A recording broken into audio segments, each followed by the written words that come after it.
আবারও হাজির হয়ে গেলাম তোমাদের জন্য একদম নতুন একটা ড্রামা নিয়ে। আশা করি এই ড্রামাটা তোমরা অনেক বেশি এনজয় করবে, কারণ এই ড্রামার স্টোরিটা অনেক বেশি ইন্টারেস্টিং হতে চলেছে। তো ভিডিওটা শুরু করার আগে তোমাদের কাছে একটা অনুরোধ, আমার চ্যানেলটা যদি এখনো সাবস্ক্রাইব করে না থাকো তাহলে এখনই সাবস্ক্রাইব করে দিও, যাতে করে মোটিভেট হয়ে আমি তোমাদের জন্য আরো বেশি বেশি করে নতুন ড্রামা নিয়ে আসতে পারি। তো চলো এবার ভিডিও শুরু করা যাক।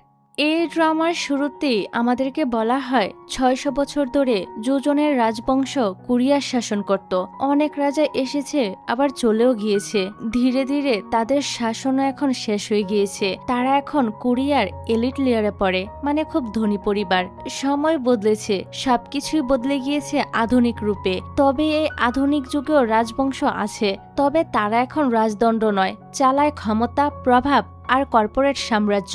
সাথে তাল মিলিয়ে রাজা তার পরিবারের জন্য একটি রয়্যাল স্কুল প্রতিষ্ঠিত করেছে, যেখানে ছেলেমেয়েরা লেখাপড়া করবে। তবে সেখানে শুধুমাত্র ধনী পরিবারের সন্তানরাই পড়াশোনা করতে পারবে। তারপর আমাদেরকে দেখানো হয় রয়্যাল একাডেমি নামের একটি স্কুল। ২০০৯ সালের স্পিনিং পরীক্ষার রেজাল্ট এসেছে, সবাই তাদের র্যাঙ্কিং দেখতে এসেছে। সেখানে আমরা সং নামের একটা ছেলেকে দেখতে পাই।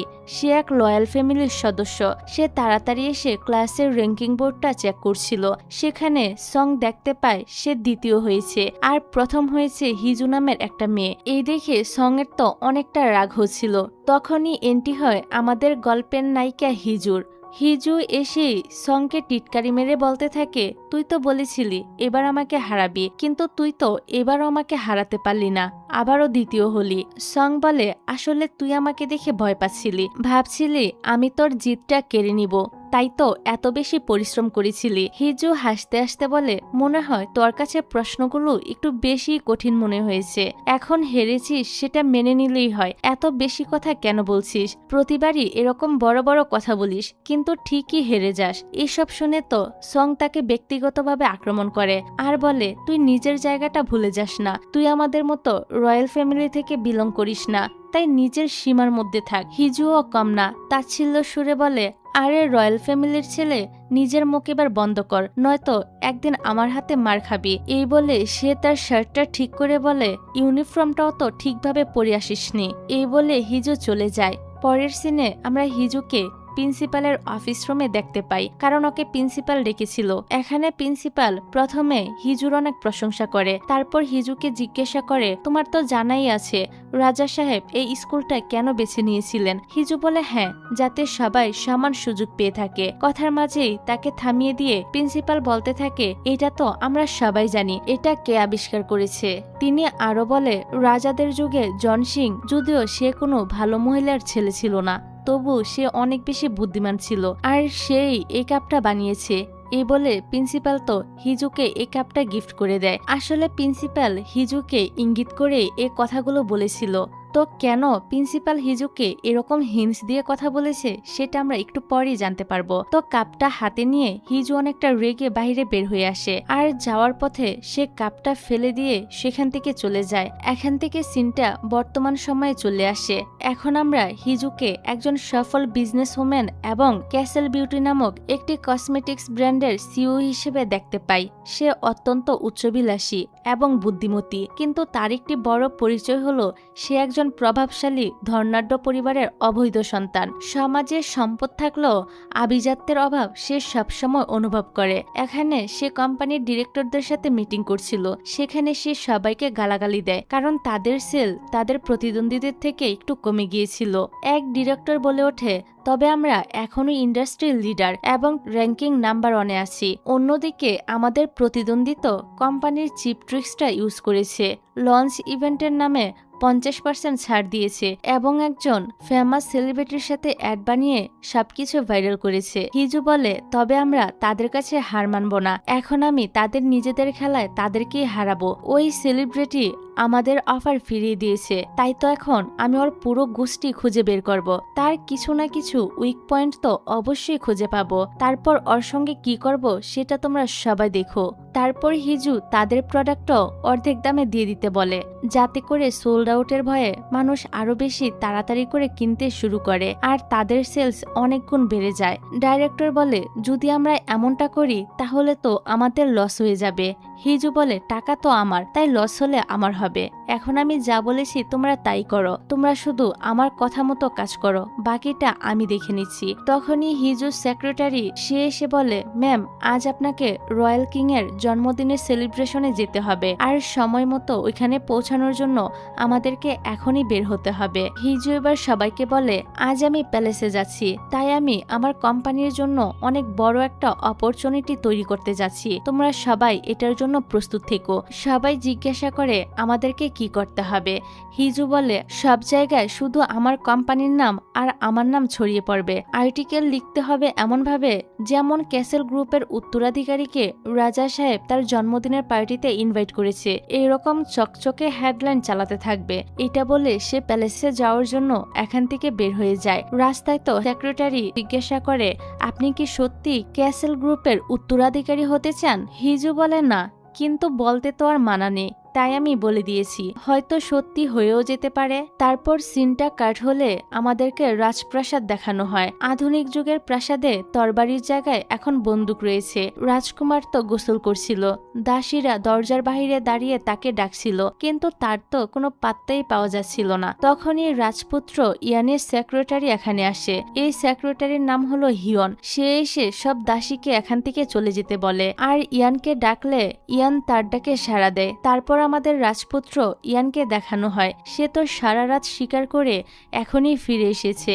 সেক্রেটারি ইয়ানকে জিজ্ঞাসা করে, আপনি কি রাজা সাহেবের জন্মদিনের জন্য কোনো গিফট এনেছেন? ইয়ান তো তার দিকে বন্দুক তাক করে বলে, সকাল থেকে আমি শুধু রক্তই দেখেছি, ওইটার ব্যাপারে ভাবার তো সময়ই পাইনি, তাই এখন আমাকে একটু বিশ্রাম নিতে দাও। সেক্রেটারি বলে, আপনি এমনটা করতে পারবেন না, কারণ আপনাকে রাজা সাহেবের জন্মদিন সেলিব্রেশন করতে হবে, আর আজকের দিনে শিকারে না গেলেই তো এতক্ষণে আপনি প্যালেসে পৌঁছে যেতে পারতেন। তাছাড়া আপনাকে দেখে তো মনে হচ্ছে আপনি এখনো প্রস্তুতি হননি, তাই প্লিজ তাড়াতাড়ি তৈরি হয়ে নিন, আমাদেরকে প্যালেসের জন্য বের হতে হবে। এখান থেকে আমরা প্যালেসের সিন দেখতে পাই, যেখানে সব রাজার পরিবার এবং সব অতিথিরা ট্রেডিশনাল আর ফর্মাল ড্রেস পরে এসেছিল। তখনই সুন্দর একটি লাল গাড়ি করে আমাদের নায়িকার এন্ট্রি হয়। হিজু তো এই গাড়ি থেকে অনেকটা অ্যাটিটিউড নিয়ে বের হয়ে আসে, এমনকি হিজু তো কোনো ট্রেডিশনাল ড্রেস না পরে সুন্দর দেখে লাল টকটকে একটা আধুনিক ড্রেস পরে হাজির হয়, যা দেখে সবার নজর তো তার উপরে আটকে যায়, কারণ এখানে সবাই ফর্মাল আর ট্রেডিশনাল ড্রেস পরে এসেছিল, শুধু হিজুকে সবার থেকে আলাদা মনে হচ্ছিল। ফলে সাথে সাথেই তো সে সবার অ্যাটেনশনে চলে আসে, সবাই তার দিকে দৌড়ে আসে আর ছবি এবং ভিডিও করতে থাকে।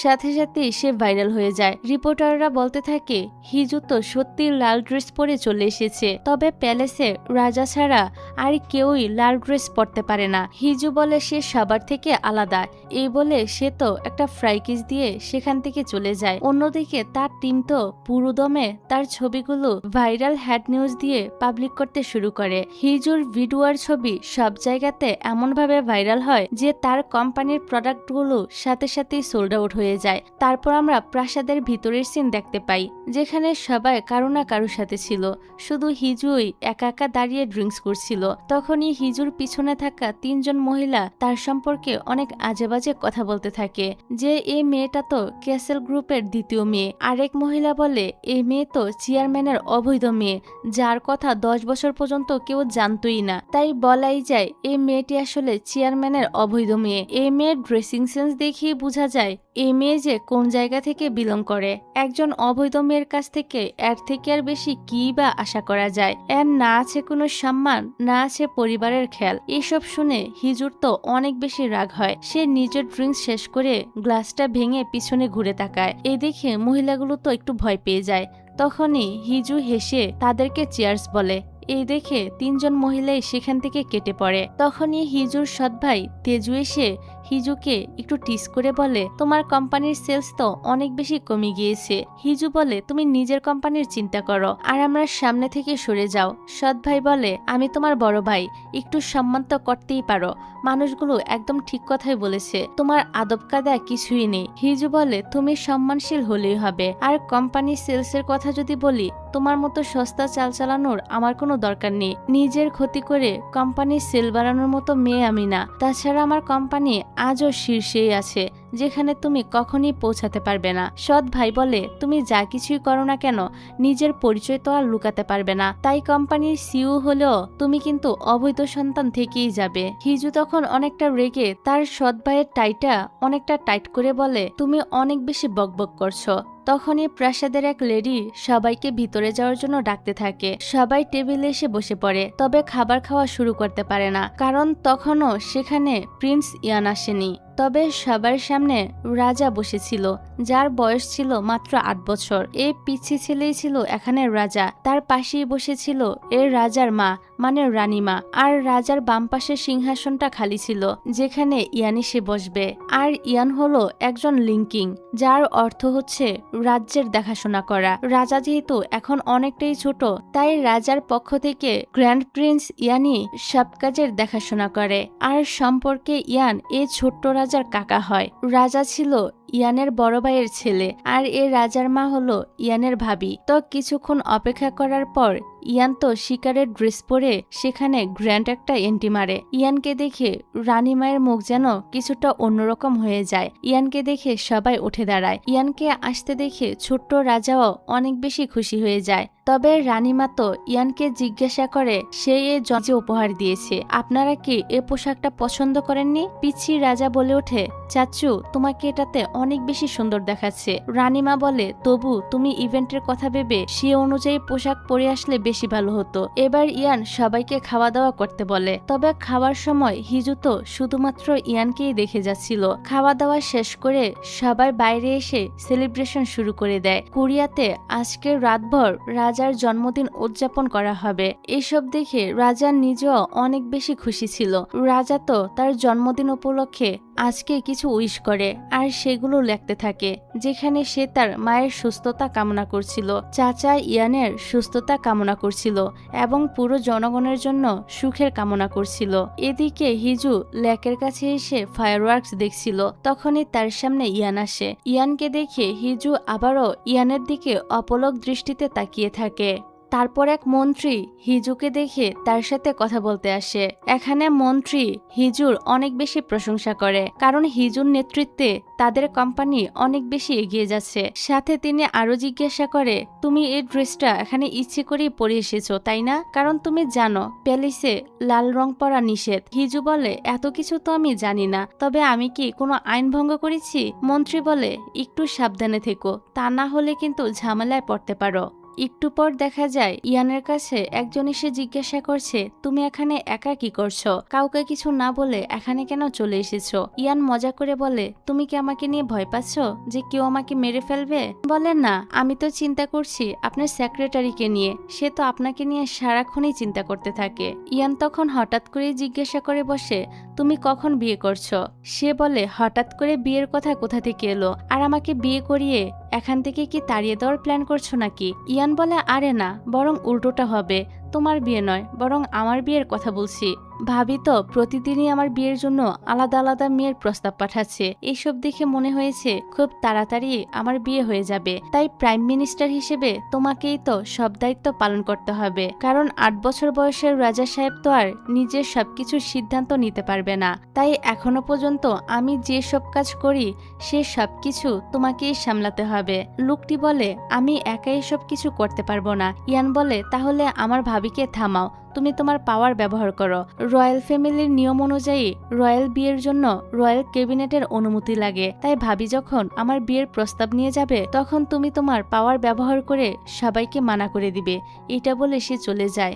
অন্যদিকে হিজু তো নেটওয়ার্ক খুঁজতে খুঁজতে একটি রেস্ট্রিকশন জায়গায় চলে আসে। আসলে এখানে নেটওয়ার্ক ছিল না, কারণ প্যালেসের আশেপাশে সব এলাকায় পুরোপুরি নেটওয়ার্ক থেকে বিচ্ছিন্ন ছিল। তখনই ইয়ান সেখানে এসে জিজ্ঞাসা করে, তুমি কে আর এখানে কিভাবে আসলে? হিজু মাথা নিচু করে তাকে সম্মান জানায় আর ক্ষমা চেয়ে বলে, আমি পথ ভুলে এখানে চলে এসেছি। ইয়ান তখন আবারও জিজ্ঞাসা করে, তোমার নাম কি? প্যালেসের সাথে তোমার আসলে সম্পর্ক কি? হিজু তার নাম বলে যে আমার নাম হিজু, সাথে এটাও বলে তার প্যালেসের সাথে কোনো সম্পর্কই নেই। তখনই ইয়ান তার কিছুটা কাছে এসে বলে, প্যালেসে তো শুধুমাত্র তারাই আসতে পারে যাদের কিনা রয়্যাল ফ্যামিলির সাথে কোনো সম্পর্ক রয়েছে। হিজু তো ভয়ে মাথা নিচু করে নেয়। ইয়ান বলে, আমি 3 পর্যন্ত গণব, এর ভিতরে যদি তুমি এখান থেকে চলে যেতে পারো তাহলে আমি ভুলে যাব যে তুমি এখানে এসেছিলে। এই শুনে হিজু তো একটু এক্সাইটেড হয়ে পড়ে। ইয়ান একটু কাছে এসে বলে, আমি আমার জুনিয়রের জন্য এইটুকু তো করতেই পারি। এই বলে সে গুনতে শুরু করে, কিন্তু 3 গন্তেই প্যালেসের দিক থেকে অনেক বড় একটা বিস্ফোরণের শব্দ আসে। এই শব্দ শুনে ইয়ান তো সবাইকে সাবধানে চলে যেতে বলে আর নিজে প্যালেসের দিকে আসতে থাকে। ভিতরের সবাই দৌড়াদৌড়ি শুরু করে। ইয়ানের তো এই বিস্ফোরণ দেখে 3 বছরের আগের একটা ঘটনা মনে পড়ে যায়। তখনও এরকম একটা বিস্ফোরণে তার বড় ভাই মানে আগের রাজাকে হারিয়েছে, যার কারণে ইয়ান তো অনেক বেশি ভয় পেয়ে গিয়েছে আর এখন সে ছোট্ট রাজাকে খুঁজতে শুরু করে। ঠিক ওই সময় পিছন থেকে ইয়ানের ভাবি এখানে আসে আর কেউ কিছু বুঝে ওঠার আগেই ইয়ানের গালে তিনি সজোরে একটা থাপ্পড় দিয়ে বসে। ইয়ান সহ উপস্থিত থাকা সবাই তো একদম হতভম্ব হয়ে যায়। রানী বলে, তুমি কি আরেকটা রাজাকে হারাতে চাও? তখনই পিছন থেকে পিচ্ছি রাজা মহারানীকে মা বলে ডাকে। ইয়ান তো এখানে কোনো প্রতিবাদ না করে শুধু চুপচাপ তাকিয়ে থাকে। মিন তার সহকারীকে আদেশ দেয় ভিতরের এ খবর যেন সাংবাদিকরা জানতে না পারে। এদিকে হিজু বেরিয়ে আসে, তার সহকারী দোহা তার দিকে এগিয়ে আসে আর বলে, কি হয়েছে? হিজু বলে, ভিতরে আগুন লেগেছে। দোহা তো চিল্লিয়ে বলে, রাজকুমার ইয়ান ঠিক আছে তো? হিজু বলে, তুমি কি ইয়ানের ফ্যান নাকি? এই বলে হিজু গাড়িতে উঠে বসে। অন্যদিকে সকল নিউজ চ্যানেলে প্রাসাদের আগুনের খবর প্রচার হচ্ছিল।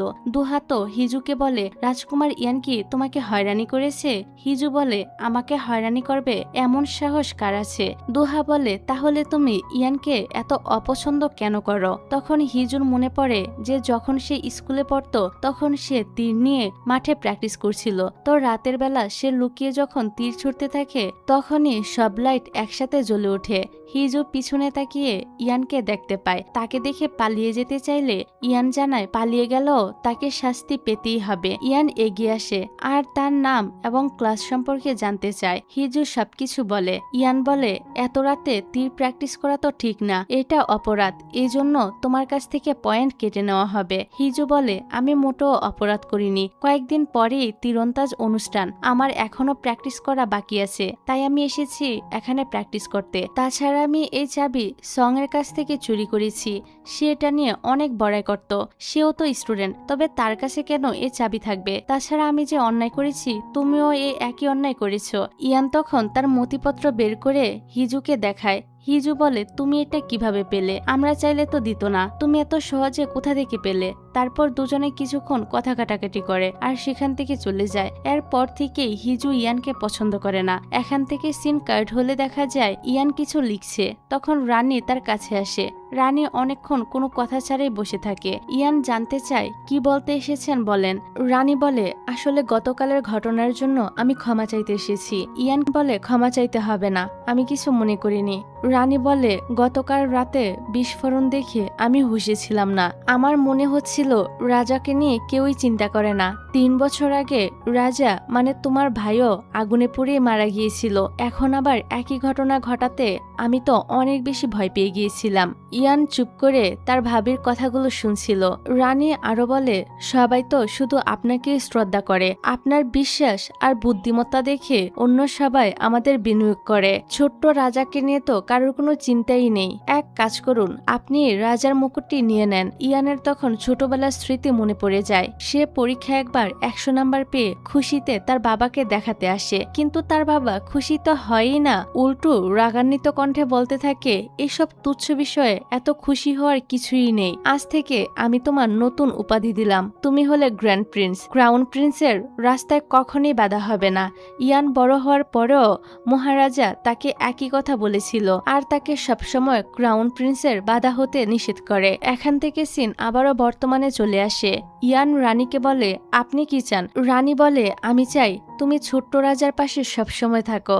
ইয়ান বলে, সেটা তো আমি এখনো আছি। রানী বলে, এভাবে না, তুমি আমার পছন্দের মেয়েকে বিয়ে করবে, তারপর আমাদের অনুগত থাকবে। আর এই সিনটা এখানেই কাট হয়ে যায়। পরের সিনে আমরা হিজু আর তার বাবাকে একসঙ্গে কথা বলতে দেখি। তার বাবা তো তাকে বিয়ের কথা বলছিল।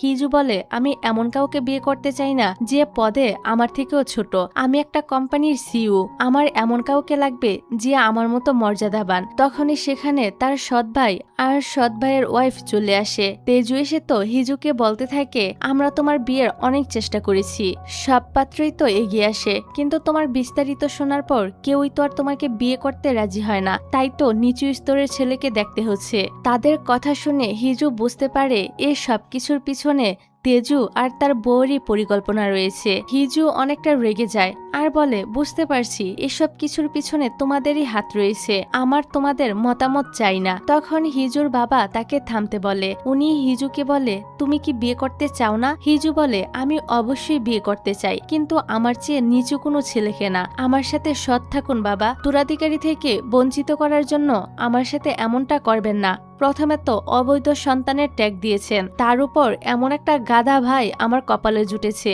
এখন আবার অযোগ্য একটা স্বামী ঝুলিয়ে দিতে চাইছেন। এরকম আরো অনেকগুলো কথা বলে সে তো এখান থেকে চলে যায়। এদিকে ইয়ানের সেক্রেটারি যখন শুনতে পায় রাজকুমার বিয়ে করবে, সে তো অনেকটা অবাক হয়ে যায় আর বলে, আপনি এত বাধ্য হলেন কবে? এতদিন রানী তো আপনার বিয়ের বিরুদ্ধেই ছিল, আর এখন কিনা সে চায় আপনি তার পছন্দ মতো বিয়ে করুন। ব্যাপারটা কেমন হয়ে গেল না? ইয়ান তো আর কিছুই বলে না। অন্যদিকে হিজু তার অফিসে আসে। সে বাড়িতে সবার সাথে রাগারাগি করার ফলে অফিসে এসে সব কর্মীদের সাথে রাগ দেখাতে থাকে। তখনই তার অ্যাসিস্ট্যান্ট দোহা হিজুকে এক ধরনের চা দেয় আর নিজেকে শান্ত হতে বলে এবং ব্যক্তিগত সম্পর্ক কর্মক্ষেত্রে না আনার পরামর্শ দেয়। এখান থেকে সিনটা প্রাসাদে চলে আসে। ইয়ান তো প্রাসাদ ছেড়ে চলে যাচ্ছে। উনি তো জানতে চায় ইয়ান কোথায় যাচ্ছে। ইয়ান জানায় সে তার নিজের বাসায় ফিরে যাচ্ছে। ইনপিয়ং জানায় যদি উনি চলে যায় তাহলে প্রাসাদ পাহারা দিবে কে? রাজার যদি কোনো বিপদ হয়? ইয়ান বলে, আমি তো ভেবেছিলাম আমি চলে গেলে আপনি আমাকে স্বাগত জানাবেন, এখন তো দেখছি উল্টো কথা বলছেন। যাই হোক, আপনি ভালো করে রানীর সেবা করুন। এই বলে সে চলে যায়। তারপর তো ইনপিয়ং রানীমার কাছে চলে আসে আর জানতে চায় রানী তাকে কি বলেছে। রানী জানায় ওই দিন সে দেরি করে অনুষ্ঠানে এসেছে, তার উপর আবার শিকারী পোশাক পরে এসেছিল, একই দিনে আবার আগুনও লেগেছে, অথচ একজনও রাজকুমারকে এ নিয়ে কোনো প্রশ্ন করেনি। ইনপিয়ং বলে, জনগণ রাজকুমারকে অনেক বেশি ভালোবাসে, কারণ সে তার বাবা মা এবং ভাই মারা যাওয়ার পর ছোট্ট ভাতিজা সহ মুকুট রক্ষা করে যাচ্ছে, সবাই তো তার পক্ষে। রানী বলে, এটাই তো সমস্যা, রাজা আজকে ছোট্ট বলে এই সুযোগটা কাজে লাগিয়ে ইয়ান তো সবার চোখের মনি হয়ে উঠেছে। ইনপিয়ং বলে, এত চিন্তা করবেন না, দেখা যাক কি করা যায়। এর পরের সিনে আমরা হিজুকে দেখি। সে ল্যাপটপে একের পর এক পাত্রের বায়োডাটা দেখছিল, কিন্তু কোনো পাত্রকেই তার পছন্দ হয় না। তার কাছে মনে হয় তাদের কারোর সাথে তার যায় না, কারণ এদের না আছে টাকা, না আছে চেহারা, তার উপর কোনো নামডাকও নেই। হিজু তার সহকারীকে বলে স্মার্ট দেখে রাজনীতিবিদ একটা ছেলে দেখতে, কিন্তু সহকারী জানায় রাজনীতিবিদরা ব্যবসায়ী পছন্দ করে না। হিজু বিরক্ত হয়ে বলে, আমি শুধুমাত্র আমার সাথে মানানসই এমন একজনকেই চাই, এর থেকে তো বেশি কিছু চাই না। আমি তো আর রাজপরিবারের কাউকে বিয়ে করতে চাচ্ছি না। এটা বলেই তার মাথায় তো একটা আইডিয়া চলে আসে। এদিকে ইয়ান ছবি আঁকছিল, তখনই সেখানে অ্যাসিস্ট্যান্ট হিউন আসে আর নিউজ দেখে বলে, আমি আপনাকে বলেছিলাম প্রাসাদের পোশাক পরে যান, কিন্তু আপনি আমার কথা শুনেননি। এখন তো আপনাকে নিয়ে সব রকম সমালোচনা হচ্ছে। ইয়ান বলে, আমার নাম নিলেই তো তাদের নিউজ ট্রেন্ডিং হয়ে যায়, তাই আমার নাম নেয়, এটা নিয়ে এত বেশি চিন্তা করতে হবে না। অন্যদিকে হিজুর সব স্টাফরাও ইয়ানের নিউজই দেখছিল। আসলে সবাই ইয়ানকে অনেক বেশি পছন্দ করত, কারণ ইয়ান দেখতে যেমন হ্যান্ডসাম তেমনই তার বুদ্ধিমত্তা এবং ব্যক্তিত্বের সবাই ফ্যান হয়ে যায়। হিজু তো নিজেও ইয়ানের নিউজগুলো দেখছিল। তখনই দোহা আসে। হিজু বলে, ইয়ান কি সুন্দর তাই না? হিজুর মুখে ইয়ানের প্রশংসা শুনে দোহা তো অনেকটাই অবাক হয়। এবার হিজু তো দোহাকে বলেই ফেলে যে সে ইয়ানকে বিয়ে করতে চায়, কিন্তু দোহা বলে এটা অসম্ভব। হিজু বলে, কেন? আমি কি রূপে গুণে কোনো মেয়ের থেকে কম নাকি? দোহা বলে, আপনি আমাকে ছাড়া এই কথা আর কাউকে বলেননি তো? হিজু বলে, না, কিন্তু কেন? দোহা বলে, এই কথা ভুলেও আপনি কাউকে বলবেন না, কারণ ইয়ানের জন্য কোরিয়ার সব মেয়েরাই পাগল। হিজু বলে, কিন্তু আমি তো দেখা করার করার আবেদন জমা দিয়ে দিয়েছি। এদিকে ইয়ানকে তো তার অ্যাসিস্ট্যান্ট বলে দেখা করার আবেদনে হিজুও আবেদন জানিয়েছে। ইয়ান বলে কোন হিজু? অ্যাসিস্ট্যান্ট বলে ক্যাসেল গ্রুপের বিউটি কোম্পানির সিইও। আমরা কি তার সাথে দেখা করব? ইয়ান বলে না, ক্যান্সেল করে দাও। এবার প্রত্যাখ্যান দেখে হিজু তো অবাক হয়ে যায়। দুহা বলে তার সাথে দেখা করা এতটাও সহজ না। হিজু বলে আমি কি সহজ নাকি? আমিও তো অনেক ব্যস্ত একজন মানুষ। দুহা বলে আপনি তো দেখা করার কোনো কারণই লিখেননি, তাহলে প্রিন্স কেন আপনার সঙ্গে দেখা করবে? এদিকে ইয়ানও কম না, সে কোনোভাবেই হিজুর সঙ্গে দেখা করতে রাজি হয় না। আর হিজুও তার কাছে বারবার আবেদন জমা দিতেই থাকে। এভাবে যে কতবার আবেদন আর প্রত্যাখ্যান হয়েছে তার তো কোনো হিসাবই নেই। পরে হিজু বিরক্ত হয়ে যায়। তবে তার মনে পড়ে ইয়ান তাকে সেদিন রাজপ্রাসাদে জুনিয়র বলে ডেকেছিল, এই কারণে সে এবার জুনিয়র বলে নিজেকে পরিচয় দিয়ে একটা আবেদন করে। অ্যাসিস্ট্যান্ট যখন ইয়ানকে বলে এবার জুনিয়র নামে আবেদন এসেছে, এটা শুনে তো ইয়ান একটা হাসি দেয়। অ্যাসিস্ট্যান্ট বলে এবার কি প্রত্যাখ্যান করব? ইয়ান বলে না, এবার রাজি হয়ে যাও। অ্যাসিস্ট্যান্ট বলে কিন্তু কেন? ইয়ান বলে আমি আমার জুনিয়রকে কিভাবে না করি। এবার আবেদন গ্রহণ করা হয়েছে দেখে হিজু তো অনেক বেশি খুশি হয়ে যায়। তারপর সে